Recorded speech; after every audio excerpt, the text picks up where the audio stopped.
One of them wanted to be the security guy. He claimed he was a security guy.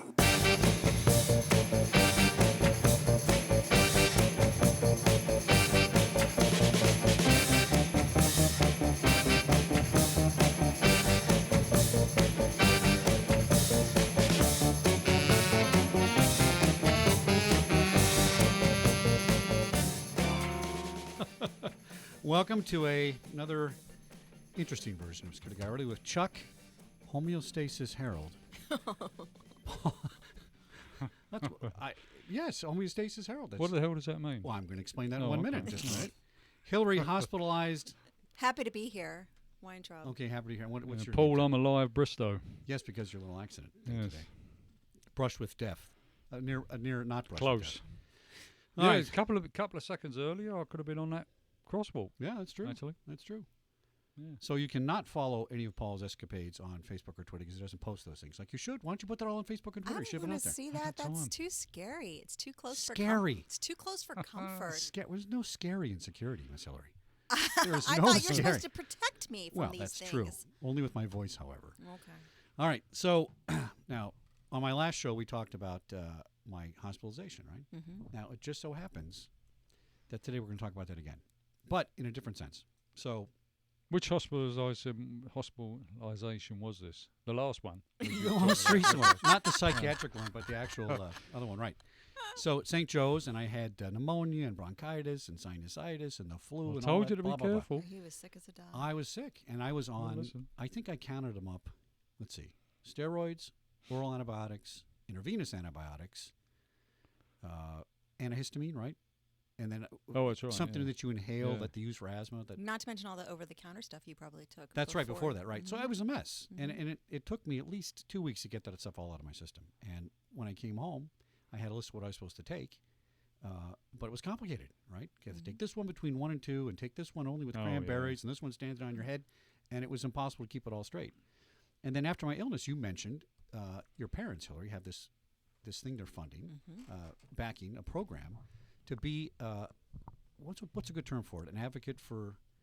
Yeah, this is they call it the Prescription Navigator. The idea Yeah, it's a is great that you name. have an advocate, someone who is a pharmacist, but is specifically working with you and all the different medication you're taking, following up with you. It's I think a brilliant program that fills a terrible need. And you had a similar issue too when you were in the hospital. Oh, well, the last time I have a chronic illness, and so I've been in the hospital many times for different reasons, but the last time was pretty serious. I was in for 10 days, and I was in a great deal of pain, granted. As I was being discharged, the resident on my case was offering to write me a prescription for pain medication and offered me oral Dilaudid. Now, Dilaudid was the pain medication that I was being given intravenously. Oh, that's medicine. It's medicine. It's Oral pain medication. Dilaudid, okay. Correct, in a pill. So it's the same intravenous drug, but just offered as a pill. Now, this is a heavy-duty narcotic. I mean, this is a serious drug. Now, I know this because of my own experiences, and I said, I think that might be a little much for me to take that going home. In my mind, I'm thinking I'd rather not be a junkie. There are things that, it just seemed like too much. But I had to personally advocate for a weaker drug, for a non-narcotic, that they were just, the idea that this was the first thing that came to her mind to offer me, that without questioning me whether or not I had a history of substance abuse or anything, to offer me, a 30-day supply of Dilaudid, I thought was just plain crazy. Perhaps Dilaudid give the best free gifts. Well, I don't want to be The cynical, doctors. but I am. But you're absolutely right. I mean, You part cynical, and I'm of it's sales, part of it's the latest drug. There's all kinds of things involved that aren't necessarily. But what about malicious, but- non-prescription? I mean, do you remember that when I was now? Believe it or not, I actually tried Rogaine at one point. Right? Well, you have a lovely head I of know. hair. Well, it didn't seem to work, did it? But do you remember that when I passed out in Hawaii? Oh yeah, that's right. And, I remember that. and it was down to Rogaine. Yeah. The Because Rogaine made I you didn't pass- read the label. Because you didn't read it. Because I didn't read the label. But you know why this happens? Now, you Paul, I don't know if you know Hillary, but my little baby brother died. He had a problem in history with drinking and drugs and everything like that. And when I found him in his hotel, we gathered up, medicines and things like that. He was on 25 different prescription drugs because he had a stomach problem, so he had to take a pill for that. Then that made him nauseous, so he took a pill to stop the nausea being nauseous, right? And then he had a pill for drinking and a pill for this. And that's what killed him, we believed. And by the way, they really couldn't tell from the autopsy what it was, except that his heart stopped. Yeah. Not a heart attack, right? Yeah. So this is why I'm really against drugs in a lot of ways. It's not a moral issue. It's not a personal issue. What you want to do is fine. But what most people don't know is your body goes into this state of homeostasis. And this is what we just talked about, right? So I'm going to read this to you. It's a little boring, but it explains it. Homeostasis is any self-regulating process by which biological systems tend to maintain stability while adjusting to conditions that are optimal for survival. If homeostasis is successful, life continues. If unsuccessful, disaster or death ensures. The stability attained is actually a dynamic equilibrium in which continuous change occurs, yet relatively uniform conditions prevail. So our bodies are constantly balancing itself without anything in it. Then you put in a bowl of Cheerios and it balances itself. And you put in Coke and it balances itself. And you put in heroin and it says, whoa, I got to balance myself. So to be in a basic healthy state of homeostasis with no drugs is difficult enough for your body, let alone putting in one prescription drug or 25 prescription drugs. Right, but if somebody has a chronic illness like I do, my homeostasis is diseased. Meanwhile, if I take a pill twice a day, I'm in remission. That's good. But what if you took 2 or 3 more pills and interacted negatively because you didn't have No, an I advocate to understand, but figure you're it out? suggesting a zero sum. No, I'm saying at 0, it's difficult enough for the body to keep itself straight. Now you put drugs into it, and it has to adjust to that, and that's why it's so important to get this right.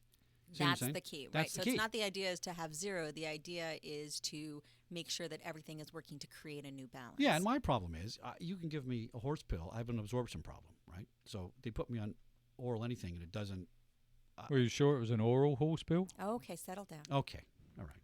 Funny guy. Where's the snare drum, Brian? You're so funny. You do. You need a rim shot. Oh, he hasn't been in here for a while, so he has to get in his little days. No, but it's true. So in the hospital, that's why they put me on intravenous, because the regular stuff wasn't working. So it's all a balance. As anything in life, it's a balance, right? But some things you just need help because you can't figure them out on your own. Sometimes you need an expert. Oh, I agree. And what I find funny is, I'm one of these guys that annoys the heck out of my doctor. We're good friends. I've known him for many years. I bring in a list every time I go see him. What do you mean by that? What does this mean? What about that? And he's cool about it, right? Some doctors aren't so cool about it and kind of get upset when you ask them questions. But you have to be your own advocate, right? But you can also do this program as a Prescription Navigator that your family's funding. I think this is wonderful. And we're going to welcome our guest today to talk about that. Her name is Rania Shenoda, and she's a PharmD. I guess that's like a doctorate in pharmacology. Would that be correct? Welcome to the show, Rhonda. Rania. Thank you. Rania. I'm sorry. Rania. Rania. So I think I confused you the time. you say potato. I say potato. Potato. Yeah. So No, tell us about Rania. your background. Thank This is really interesting. How did you get into this? Thank you for having me. Yeah. Well, I've always been interested in medicine and that field, but I wanted to go into pharmacy school, so I got my PharmD from USC. Well, I got my bachelor's from UCLA in psychobiology, and I just thought, it's the mind is so powerful. I want to learn about all these medications that will help balance everything. And you talk about balance, that is so important. And I'm also very wary of medications and their side effects. And an antibiotic put my 2-year-old daughter in the hospital with a severe reaction, and it was pretty close to fatal. And so I'm very cautious with what I give my children and what I'll allow my children to take or what I talk to my patients about. But I know there is a need for medications because medications do save lives, and there's so much research we do to prove that, and it's extended so many lives and helped quality of life. So I just want to make sure that everyone understands what medications they're taking, why they're taking them, what it's doing in their body, and most importantly is weighing the benefits versus the risks of each medication. Now, are you a pharmacist? Yes. Okay, that's interesting. That's who better to have a program like this. I had pharmacists in my family growing up, and so we got the inside dope on a lot of this stuff, and they would tell us, Oh, no, yeah. don't take this, take this. I mean, pharmacists really know this better than anybody else. They do. So tell us how your program works. Kind of what are the nuts and bolts behind it? So we started. There have been programs going on that really show that adding a pharmacist to the overall healthcare team has really helped patients with their overall healthcare, keeping them safe. And like you said, pharmacists know a lot about medications. Doctors will call us with questions, and so patients need to use pharmacists and ask them questions and understand their medications better and make sure they're taking them right. And so this all started because the wonderful Julie and Jack Nadell came up with this idea that our clinic here in Santa Barbara, Sansum Clinic, we need to start something up in this community to make sure that our patients are taking medications safely and not having drug interactions. And, we've had several things happen in this community where there's been bad side effects due to drug interactions, and patients don't know it because a lot of patients also want to take things over the counter or herbal supplements that they don't realize that may very severely interact with their prescription medications. So we started this program, and it started off where physicians would first refer patients to me that thought needed help with taking their medications safely. And so I'd meet with patients one-on-one, and then we expanded the program. First I was working with oncology and cardiology patients, and then we expanded the program when we realized that it's really the patients that are in the hospital, and when they get discharged and go home, I feel like those are the ones that need the most help with making sure that when they go home, they understand the instructions that were given to them at discharged, and make sure that the medications that they were taking prior to the hospitalization that they have at home, whether they're supposed to continue those or not. There's a lot of confusion there. There is. Patients, yes. Yes. So my recent hospital stay, and I won't disclose my age, but let's just say I'm going to get a discount at Denny's very soon. Very soon. Very soon. So I still got my wits, right? But my 90-something-year-old grandmother who developed dementia, I think, my personal opinion, Dr. Harold's opinion, because of all the drugs she had. She was on 22 medicines. We had to put her in detox at Betty Ford Clinic eventually because nobody could figure out what was what and who was interacting with the other drugs. And that's the problem. And in the old days, as cops, we used to use the physician's desk reference and look them all up in a book and compare them and write down notes. Here's what I don't get. And this is nothing against my hospital because we had great doctors, but I had 3 visiting physicians see me, one for respiratory, one for, I don't know, something else. I was out of it. I was on drugs. Infectious disease, probably. There you go, yeah. Pneumonia. But they all 3 of them separately, independently prescribed different drugs at different pharmacies. And I had to run out to 3 different pharmacies to put these all together, and I'd ask somebody, well, what is all this? Did you check with the other doctor? And they didn't. I'm not knocking them. I just think that's logistics involved. I mean, how do you coordinate that? So your program is an attempt to do that and be an advocate in the hospital. And part. Yes. I like the way you said part of the team. I think that's an important thing, right? Part of the diagnostic and treating team is really important. It is. It's teamwork. Taking care of patients is teamwork because everyone has their specialties, and we have to work together to make sure the patient is on the right path. Their health care is improving, and the medications that we're giving them is not harming. And when you do have 3 different physicians or prescribers on board prescribing different things that they feel you need, that's why I really believe in patients using one pharmacy, because when all those prescriptions get to that pharmacy, the pharmacist can check for any drug interactions or any problems. If you've had an allergy to a previous medication that you reported, they'll know if you could potentially have an allergic reaction to one of these new medications. But do they check? Do you think they check? They should check. Well, they should have you on a profile. As long as it's all going to the same pharmacy. Yeah. All these pharmacies have these computer systems now that will do the check for you. Okay, that's my question. So we're in the if I'm in the hospital and I get these 3 different prescriptions, I don't think the hospital's checking it. I don't think the hospital's writing down at the central nursing station that I got 3 different meds from 3 different doctors, and they should be checking before I get out of the hospital, so I don't get home and potentially have a fatal event because the 3 different pharmacies didn't check. Is that a possibility that 3 different pharmacies could cause some kind of problem like that? If those pharmacies are linked in the same, have the same computer system, there's a way they can do a check, but not all pharmacies are unless it's like the same retail chain or something. Okay, so competing pharmacies would not be on some national or statewide. I hate to say the word national. Usually not, Statewide. but now there's most healthcare systems have to be on this electronic healthcare records, and they're trying to get them all to communicate. So that way, if you're being treated in another state, there'll be some kind of electronic health record that shows, that can identify allergies and other medications that you take to make sure that you're safe. Now, that hasn't been perfected yet, but it is a work in progress. But I think most people these days, myself included, I go to the pharmacy. It's like going to the drive-through. You know, I know what I'm expecting to get. Okay, there may be something I have to sign. I don't really read it. I just assume that somebody else is paying attention, and I just go about. It's just one more thing another errand I have to run during my day.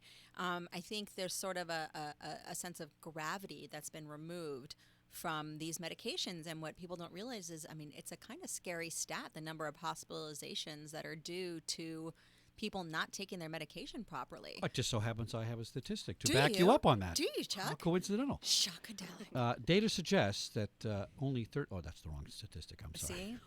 See? Wait a minute. Hold He's on. on the wrong show. Hold on. No, in 2012, 73% of physicians' visits resulted in at least one prescription medicine. Approximately 30% of adverse events leading to hospitalization are due to medication errors, interactions, or side effects. Wow. So 30% of the people that go back into hospitals because of the medicine they took getting out of the hospital? That's crazy. Absolutely. Yeah, That's crazy. Isn't that crazy?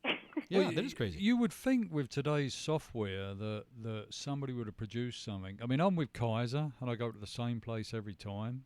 But I know I've had a couple of prescriptions that have had a wrong interaction. Now, you would think that there would be some sort of software that when they punch it in, I'll give this guy whatever If they punch it aspirin, in. and it would just If they punch flag it. it. If they punch it Right. in. Here's my theory on that. It's the same thing. Remember, bank tellers used to be But pretty you smart. must order it at some point. They must put it somewhere to say that you've picked But it's very aspirin up. compartmentalized. It's compartmentalized. That's right, that's right. Like specialists. Yes. Like there are lots of specialists. Okay, so I go to a handful of specialists. In theory, an internist, right, would be sort of the case manager.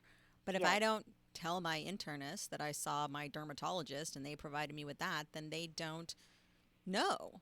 You But know? Rania, And someone like Rania is like a case manager for She my gets all the info prescriptions. from everybody. Correct. Yeah. But Ron, I mean, it looks. I think you were with Kaiser, weren't you, at some point? Yes, Yeah. I did.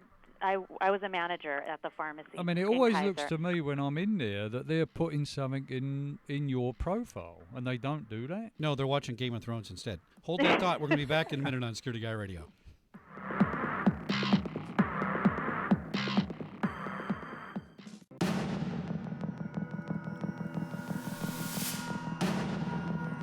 Welcome back to Security Guy Radio. That's security.guy.radio.mobi for your Security Guy Radio security advocacy. We're your advocate of security. Totally. We're the El Kabong of security. I Who have the hell's no El idea what that Kabong? means. Oh, Sounds like something you'd smoke. I stumped the panel. Quick draw McGraw and El Kabong. You don't remember that? No. Look for my social media coming out today to explain that. Okay, good. All right. Oh, there it is. And also, get the Security Guy Radio mobile app. We keep getting a lot more downloads. SecurityGuardRadio.mobi is the direct line, but you can also go to the Apple Store, the Google Store, and the lesser-known Amazon. It's on all three, right? And follow us on blah, blah, blah, blah, blah, and YouTube, Facebook, Twitter, Instagram, LinkedIn, Google+. but you forgot Tumblr. Because it's not on your side. I know it's not on the side, but we're on That's Tumblr it. now. That's my cheat sheet. I published too something. many. I have no idea what Tumblr does, but I put something up there today. We're going to figure it out. So You follow are us on so that too. technologically advanced. I don't know. It's a what to blog, say. right? Is it a blog? It's magic. You're magic. Chuck is going to become the webmaster for the LA ATAP chapter. Yes, we'll see how well that goes. Yes. All right, so welcome back with our guest, Rania. Yes. Got it right. Sonona, a PharmD. Is that the proper way to say that? A PharmD, yeah. So it stands for Doctor of Pharmacy. All right, cool. And we're talking about basically her program for being a pharmacist advocate for you in the hospital. I think it's a fascinating idea, and I'm going to read some more stats to you, okay? Because, Here it goes. Okay. So data suggests that only 33 to 50% of patients with chronic conditions adhere to the prescribed medication therapies. Now, that I found very interesting. So if you take your medicine incorrectly when you get out of the hospital, you're going to go back in there 30% of the time. And if you don't take it, you're going to go back in for the original underlying condition Well, in the that first goes place. to the whole thing of people Yeah. not taking their antibiotics, right? Yeah. Not finishing their antibiotics. That's right. Not just that. Yes. Like Become I a mean, problem. people have chronic illnesses. There's almost a a stubbornness to an unwillingness to accept their illness, so they don't want to take their medication. So compliance is a problem. Well, and if you think about it from just a practical point of view, logistically, it's just another thing to stick in your life to do that I forgot to mow the lawn, I forgot to do this, I And forgot it to take my costs medicine. money. These things aren't generally free. Yeah, it's very difficult. Why? You know how much it costs our healthcare system? Oh, I can imagine. Non-adherence costs our healthcare system about $290 billion a year. Billion. And why is that? Why does it cost us that? Because it leads to all these hospitalizations, ER visits, more doctor visits. These things it adds up. It's so expensive when patients are not taking their medications as prescribed. Do you have a mobile app? We have to get you. No, I'm serious. Yes, no, this is that's the right. perfect Yeah, application for a mobile app. yeah. Where someone could log in and check this online, check it with you through your site. Now, a little different than a physician's desk reference, because now you're not just going to compare it. That's the easy part, setting up a database But to compare it. personalized. But Yes. then you're going to say, what's your doctor's name, what's his phone number, let me call. I'm your Yes. caseworker, I'm on it, and you should make some money at this. This is America. Uh, We're capitalists. You should charge for your services. I would gladly pay you to do this in the hospital for me, because I was so burned out on reality shows and medicine. I didn't know what was going You're on. so vulnerable when you leave the hospital. know. Yeah. I mean, You are. And even somebody who's young or who was in generally good health before they went in the hospital, by the time they leave, it's a difficult process, let It alone is. somebody who perhaps is older, perhaps has suffered from multiple conditions. You really do need someone to advocate for you, and it's something sorely missing. So how does this work logistically? I mean, does somebody call your phone number and then you call the hospital and you get on the staff, or is it all in the trial phase now? How's the program? So with the clinic, we do have someone that will find out each day who is being discharged from the hospital, and I will look up their records. I have access to the hospital records, and I will look up, see why they were treated, what was going on in the hospital, what they've been discharged with.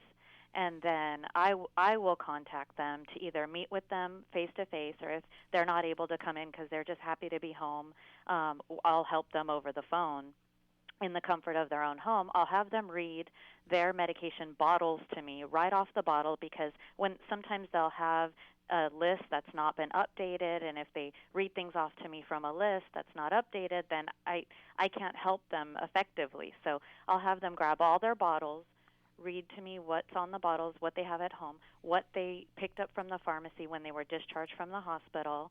I'll make sure to identify them, because they get confused between the two different medication names, the brand name and the generic name.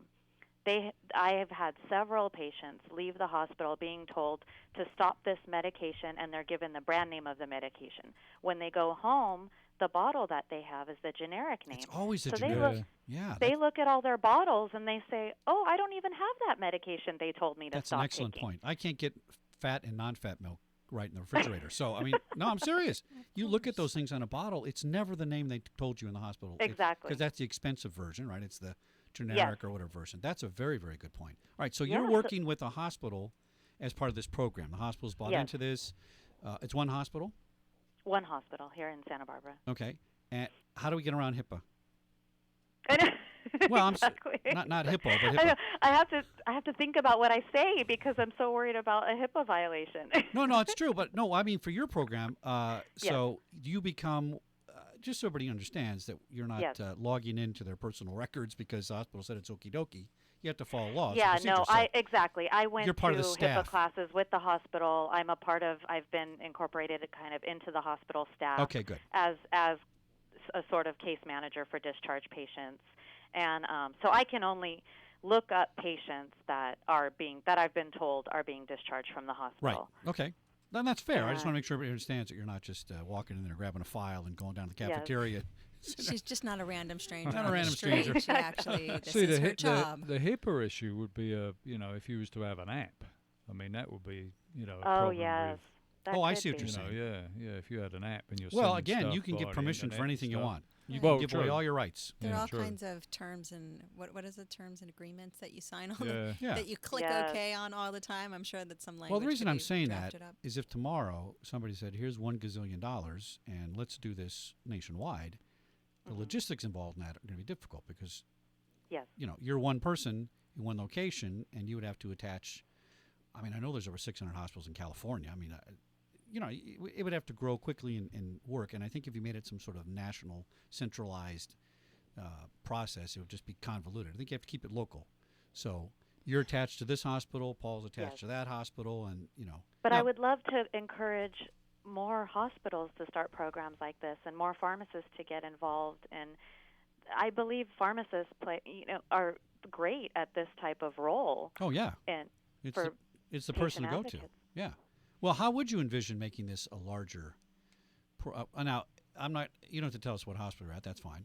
But a place like Cedars or St. John's or something, they're big places, right? 700, 800 beds. UCLA, I think, is 1,000 beds or used to be. I worked for UCLA before we moved to Santa Barbara. Yeah, well, that's a big place, right? It's 35 miles a hallway. It's a huge place. Yeah, it's so really how would you adapt your program to a larger facility like UCLA? Could you handle it as one pharmacist? You probably have to have a couple people, I would imagine. We'd need more pharmacists, definitely. Okay. Like, for example, UCLA hired on 3 full-time pharmacists just to work with patients that were newly admitted to the hospital to do medication reconciliation, which is basically identifying what medications the patient took prior to their admission to the hospital and making sure it doesn't interact with the medications wanting to be prescribed in the hospital. And so I'm trying to work on it from the other end. When the patient gets discharged and goes home, I feel like that's where you're most vulnerable, and you need a pharmacist on your side to help you manage your medications, and especially with all the over-the-counter and herbal medications that are out there now that could definitely increase, like if a patient's on a blood goes home, we have a lot of patients going home on blood thinners from the hospital? Because they were admitted for maybe a DVT or a stroke, or and so they're discharged, or they have atrial fibrillation, which is an abnormal heart rhythm that can lead to a stroke if it develops into a blood clot. So a lot of these patients go home on blood thinners, which can be very dangerous, but can also save your life because it's going to prevent a stroke or a heart attack. And then if a patient's taking an herbal supplement that can also increase their bleeding risk, it puts them at a greater risk. And so we're always concerned about older adults that can have a fall risk if they're on a blood thinner. And Chuck, you mentioned your grandma on 22 medications or 25 medications, and I mean it's a lot of those medications can cause dizziness and it's drowsiness. crazy. I don't see how your body can take that much medicine. I Not don't to know. mention your local It's pharmacist isn't going to know, or you may not even think to mention, oh, by the way, I take, I don't know, cinnamon or some sort of herbal Oh supplement. no, that's right. You wouldn't say that. You wouldn't say that. It doesn't necessarily, even if I bothered to read the fine print before I signed that little waiver, what have you. You don't think to say it. You would. And a pharmacist behind the counter with 20 people in line behind you isn't advocating for you in that moment. Now, well, they look so busy as well. But they're so busy. Of course. Rania, what's the logistics of dealing with these people? I mean, do you call them, or is it done via email, or do I you go start around off the with house? a phone call. Sometimes their actual doctor, their internist or cardiologist, will tell them about my program and give them my card and ask them to make an appointment with me to review all of their medications. But if it's a discharge patient leaving the hospital, I will call them and either set up an appointment to meet with all of their medications or do a phone type help. But usually it's a family member may be there that can read off all their medication bottles to me, and I can give them details on what to do. They'll take notes and write it on the bottle, and we review everything that way. And I always make sure to have them pull out any type of over-the-counter or herbal supplement or anything. I mean, I just read about a 78-year-old woman that was taking a blood thinner and was also started herself on ginkgo biloba because they think that it's going to help with their memory, and 2 months later she had a serious brain hemorrhage. Yeah, because I think ginkgo increases your circulation, right, or something like that. Yeah. And blood thinners are literally, tell me if I'm wrong, Dr. PharmD, isn't it basically rat poison, more or less? That's Coumadin. Yeah, you're thinking of the good old-fashioned Coumadin. But now there's new blood thinners out that are Not that. sound so harmful. All right. So, Paul, next time you go to the hospital, make sure you tell them about your horny goat weed that you take all the time. There's nothing wrong with horny goatweed, It's mate. very important. Chickweed. Well, that's, they found yeah. penicillin because it was Yeah. growing on some strawberries. So you never know what's going to save you. Actually, I tried Exactly. I tried that stuff you was just talking about a few years ago, and I couldn't remember a damn thing while I was taking it. It had exactly the opposite effect on Well, me, that's one thing it's for. you know. Maybe you remember the other part that it's for. Doctor, don't comment on that, by the way. All right. So let's read some more statistics here. Let's see. This is another interesting one. Medicare beneficiaries with multiple chronic illnesses see on average 13 physicians. 13. Yeah, it's nuts. isn't it? Fill 50 prescriptions a year. That's 50 individual types of medicine a year.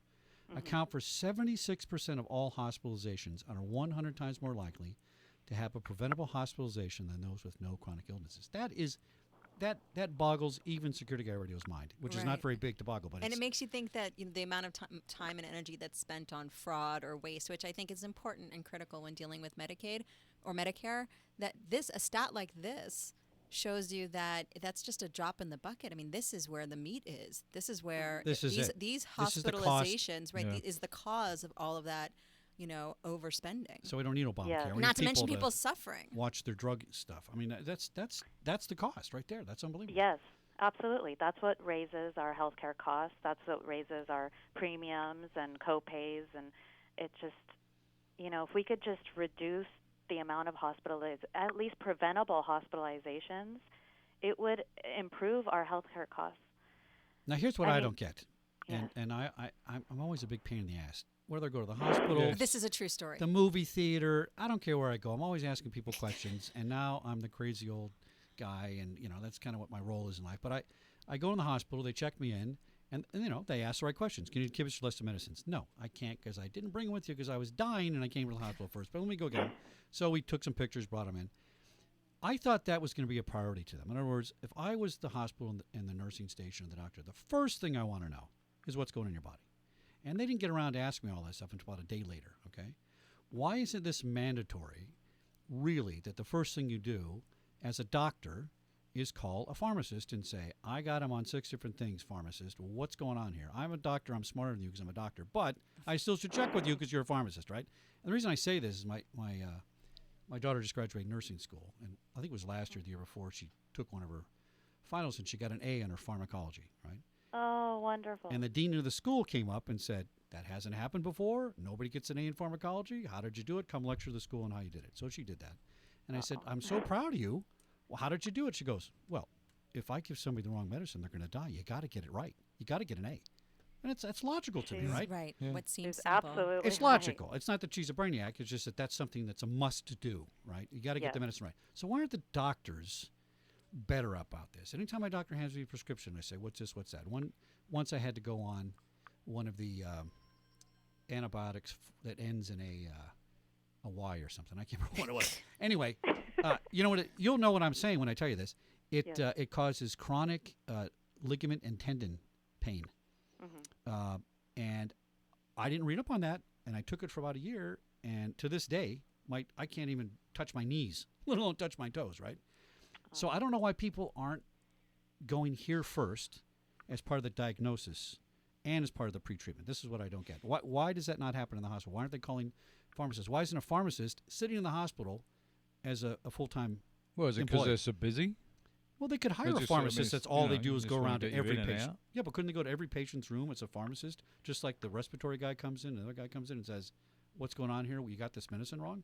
I think that should happen. Yeah, but is the bigger problem people receiving prescriptions who aren't actually in the hospital? I mean, is that the problem? Well, no, or is because it right, people in the no, hospital? it's saying right here that 76% of all hospitalizations are people on Medicare because of this drug interaction. So that yeah, is the but that's what problem. I'm saying. Is it you're saying that they're already in a hospital, but these are the people that are coming in to see the doctor. They're in there for 10 minutes, Oh, 5 minutes. I'm and really then thinking they're more about gone. the hospital. I'm thinking more about the hospital. If this many people on Medicare are getting messed up on the drugs, and once they get in the hospital, they should grab that person as the patient and say, let's fix this problem and save some money, because you don't need 50 prescriptions. You need 25. Am I wrong? But I don't know. I probably where's am, the, but I just where's wanted the to bigger ask. problem? Is it outpatients or is it people actually in the hospital? Well, if they were admitted to the hospital because of a drug-related problem, then it originated in outpatient. So it could have been prevented on the outpatient side. We got 76% of all hospitalizations are 100 times more likely because of the medicine stuff. So that's where it's happening. Yeah, but it's happening with the outpatient. That's what I'm saying. Yeah, they're getting readmitted because. And in the doctor's office, you're in and out. Oh, no, I agree, but this is where they ought to try and right? fix it. So, by the way, what sort of authority does a pharmacist have to say, wait a minute, you're not taking that medicine, it's not going to work? Probably none, I suppose. Not like a doctor, right? Well, a pharmacist, if you're in a pharmacy, an outpatient pharmacy setting, and you go take your prescription somewhere, and their software and their computer alerts you that there's a drug interaction between something else this patient just picked up from your pharmacy recently, or this patient reported an allergy, so they shouldn't be taking this medication because they're related, the pharmacist has to call, it's their duty to call the doctor's office and report this, and it's their professional judgment whether to dispense that medication or not. If it's something minor, they should talk to the patient about it, make them aware and alert that if this does occur, you should stop the medication, and what they should do if they develop an adverse reaction. Pharmacists really need to educate patients on the outpatient side. Can the doctor override you and say, give it to them anyway, I understand what you're saying, but we need this because it's going to cure something?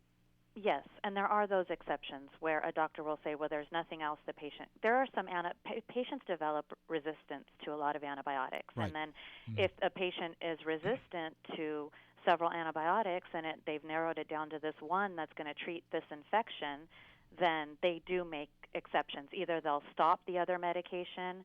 For example, some cholesterol medications, the statins do interact with some antibiotics, and so what can be done is they can stop the statin for the 10 days that you're on the antibiotic, and because the antibiotic is a more serious medication at that point. There's always exceptions that can be made to drug interactions, but the patient needs to always be aware of it. It's everybody's job to make the patient aware of what's going on, what can possibly happen, so they know what to do if it does happen.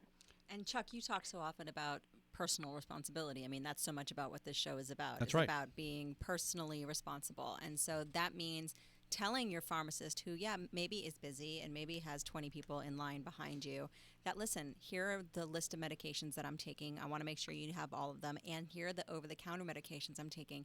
Is there anything here that is counterindicated? And because this is your, even little things like your cold medicine or whatever that you may be taking is could have a serious detrimental effect.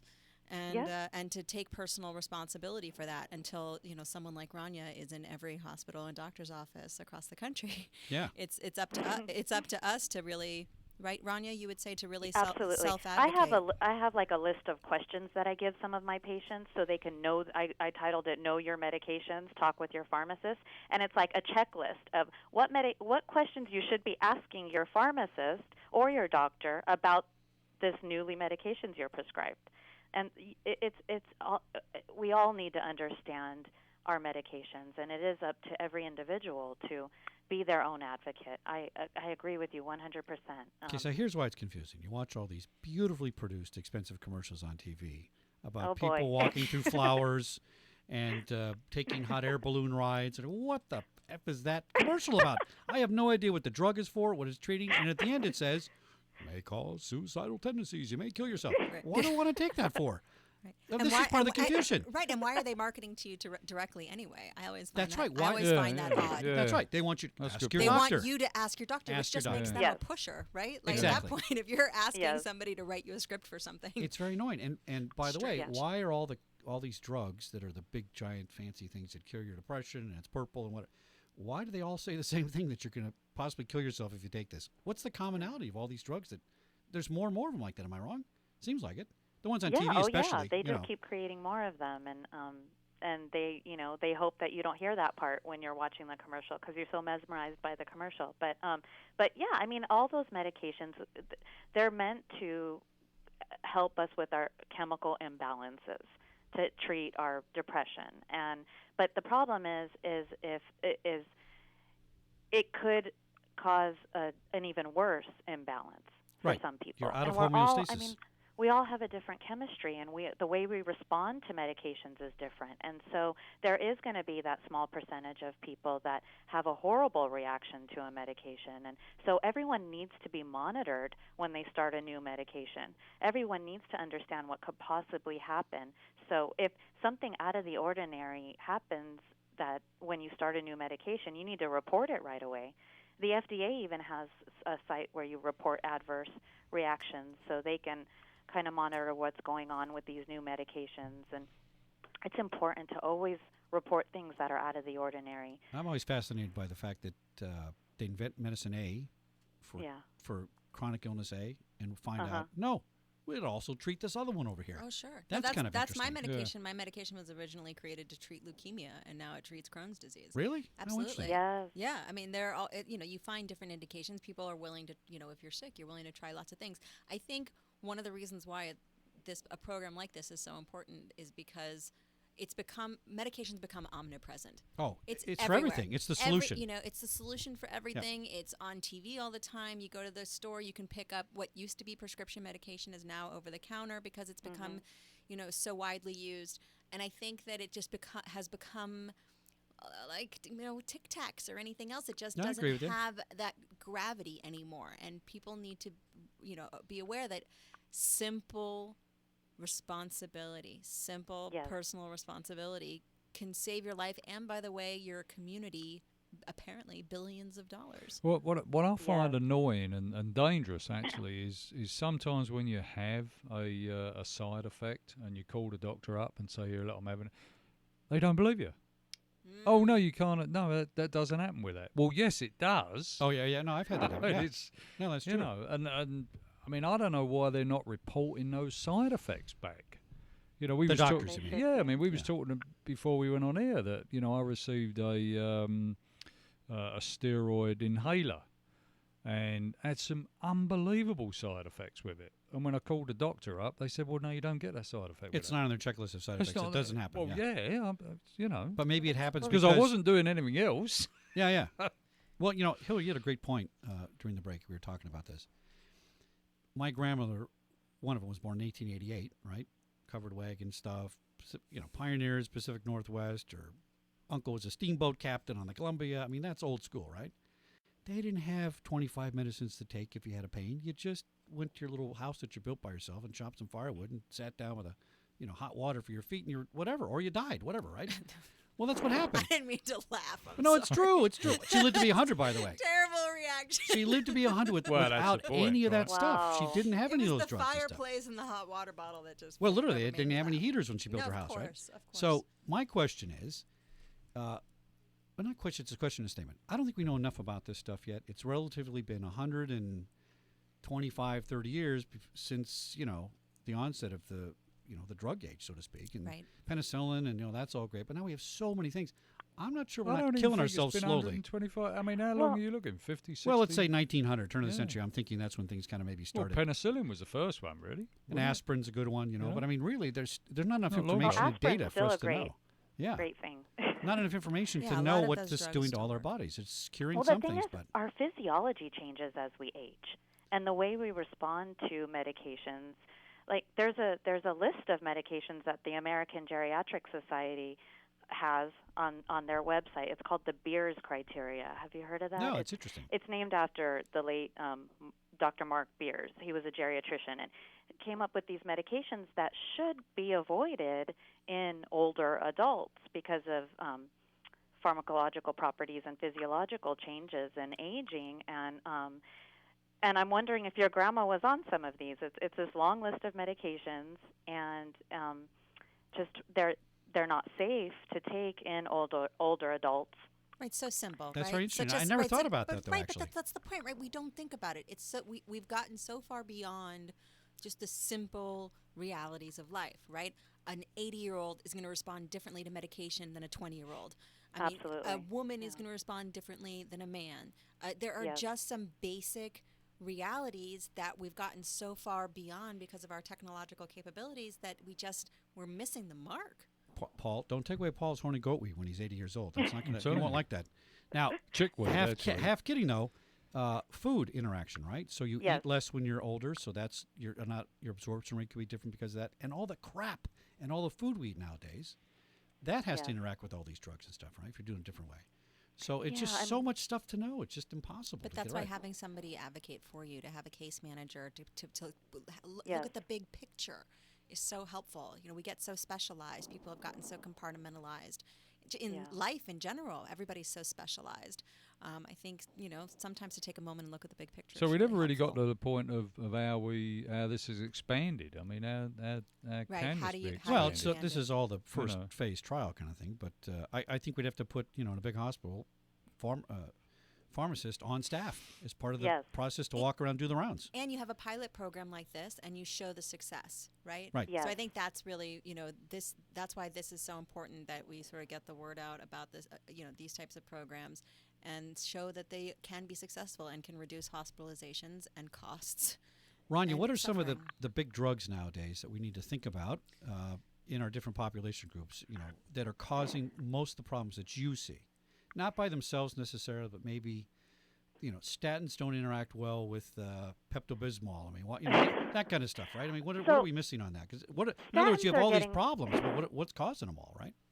Yeah, I mean, and that's the thing too. Is it's important to meet one-on-one with patients because we are all individuals, and the way we respond to different medications will be different for each person. Okay, so you're That's why talking this about program. it's a giant cocktail mix for everybody individually, and it really has to get down to that level of no generalization on this. You have to look at the mix that you're taking and really Yes. diagnose it that And- way. Okay.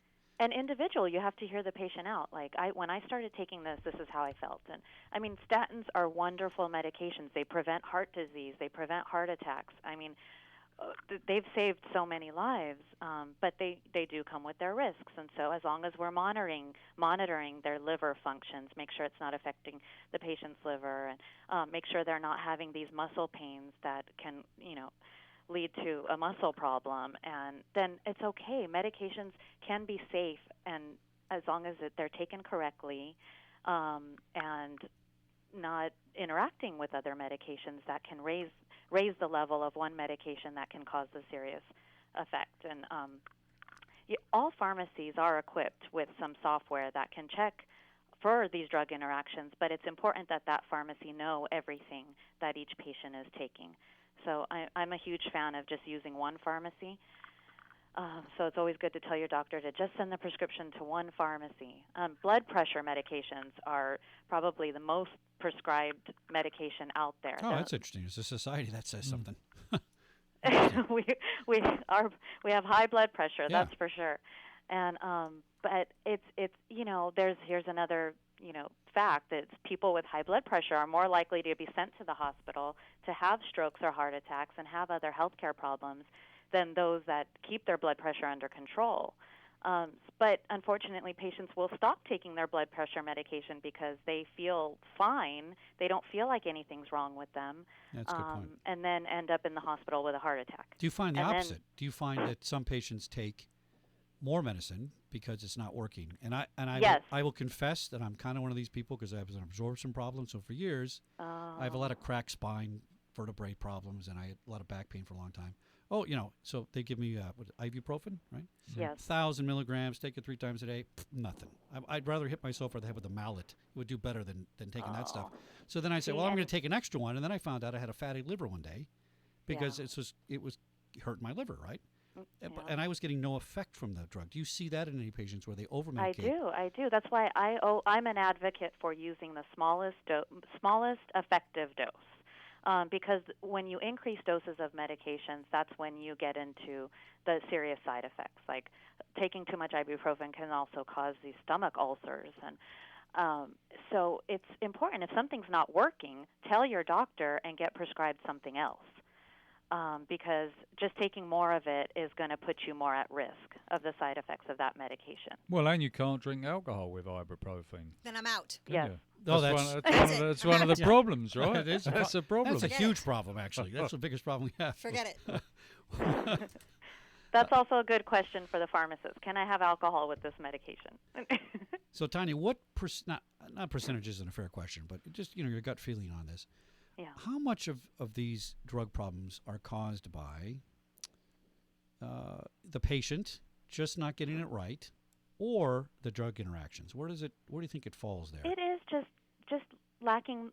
Sometimes if we don't have the knowledge or the education on why a medication is working for you, you tend to feel like you just don't need to take it. And that's why it's so important for patients to understand what the medication is doing, what it is preventing, and then they are a lot more willing to take their medications correctly, and letting them know if you take too much of it, what will happen. So a big percentage of this is patient error, so to speak.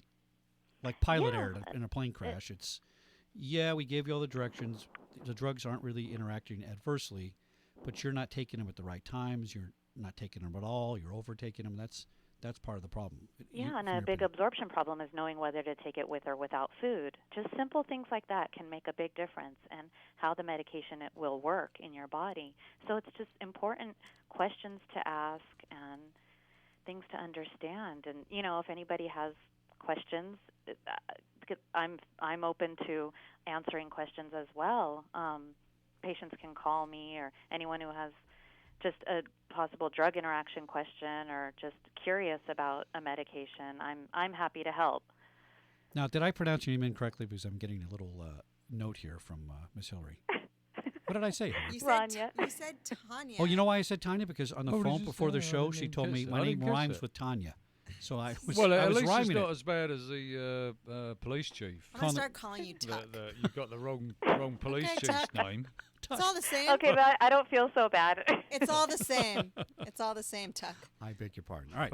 Now, we're big capitalists here on Security Guy Radio, except possibly Miss Hillary. But I'm a capitalist. okay, excellent. That's good. All right. Saying. How do you guys make You know- money of this? Maybe right now you're not making money because it's a pilot program. And what's the business model for this? Because I think that's important to understand and to help sell it, really, So actually, Medicare is finding that this is going to save them a lot of money Oh, interesting. by paying pharmacists to do this type of service. I mean, right now, we've been able to start this wonderful program because, Medicare will figure things out and then start to say, okay, we'll pay for it. So they are funding a lot of Medicare patients to see a pharmacist once a year for a complete medication review Oh, with interesting. all of their medication for like an Brilliant. hour visit. I know you can It's do that. not all Medicare programs, but most of them now will fund a program like this. It's more just they'll fund that visit, but to get patients to agree to do it, and there are some patients that are not Medicare patients that need this service, so Okay, their so- insurance companies won't cover it. So what would a ballpark price point be if you're going to charge privately? I mean, I would pay you upwards. How much would you pay? I'd go up to Smart lady. I don't know. I might go up to $500 to have a comprehensive review that gives me a bunch of printouts that says here's what this is and that is and here's a better way to do it. And by the way, take this with kiwi instead of cantaloupe. And I'd pay for something like that. If it would save you, a Absolutely. stay in the hospital, my and life, how or much money, that save it's my gonna cost prostate. I'd do later. anything to save my prostate. So Yes. that's a big thing. So I mean, is that something you guys would consider? You might consider the Medicare model, which can screw things up, of course, because it's part of the government. But Yeah. on the private side of it, there's people that are always going to be able to pay, and I think I would gladly pay for something like that. So maybe we should start. I think I got to look at it. Start No, you should. I'll pay you to do mine. I was on so many things in that hospital. Plus, like you said, I hadn't really thought about the fact that I take vitamins because vitamins could cause some kind of Oh, problem. yeah, I wasn't absolutely. aware of it. Yeah. So I Some didn't tell can. them about that in the hospital. I didn't say I was on a multivitamin, right? And maybe that had something to do with it. So I think you should look at that. I don't think there's no shame in making money, and you want to be successful. The thing has to fund itself to keep going, right? So I think it's a good idea. And right now we've been able to start it because of the generous funding from Julie and Jack Nadell. I can't thank them enough for their continuous support of this program. Well, let's make some money for you. How can we how can we donate to this and help fund it? Well, I think we've got to go on, what's that site called? Kickstarter thing? Kickstart, whatever it's called. You're going to make a Kickstarter, Paul? Well, listen, we had a guy on here that was doing a movie about domestic violence, and he hadn't reached his mark. He was $20,000 short. Yeah. and we had 10,000 listeners. Was I it said, 3 days or 2 days? 2 days to go. You know? And I said, everybody send him $1. He raised $35,000 in 2 days. People wow. listen. Yeah, oh, yeah. Of course, people listen. Wonderful. But the idea is that every hospital, in order to save their own bottom line, ought to recognize having someone on staff like this saves them money. But having been in Yes. business, I will tell you that that's not motivating enough for people. That's not how it works. When you cure people, you give them a better mousetrap. When it's something that makes everybody happy, it saves lives. They beat a pathway to your doorway. You know where you start with this is the insurance companies. That's where Is you the go. hospitals, insurance companies. Insurance companies will Right. want 'Cause it that's the more than bottom line. Medicare because it's saving them money. That's the bottom line. It's is the saving insurance them money. companies. Absolutely. And I have Blue Cross, but I have Blue Shield, and they called me up after I was in the hospital. A nurse talked to me for an hour. How are you? How's it going? What's all the medicines you're taking? Are you getting it right? I was very impressed with that. Free phone call from them. I think that was a great program, something similar to yours. That's great. So we have about 2 minutes left. So tell us, Rania, that rhymes with Tanya. How do we get a hold of your program, your website? How can people get involved with this and help you with it? Well, I can give you, I work for Sansum Clinic. I'll give you my email address. Okay. Email is great. And my phone number here at my office at Sansum Clinic. And so my email is Shenoda, which is my last name. It's spelled, so my email is RSHENODA at Sansum Clinic, which is SANSUMCLINIC.org. Excellent. Now, I won't make a My Sharona joke. You're such a jerk. Thank you, Rania. Oh, shucks. You are just a meanie. Thank you. Thanks for coming in. Tune in next Cheers. week for another exciting episode on Security Guy Radio. And follow us on securityguy.radio.mobi for all your mobile apps. Good night.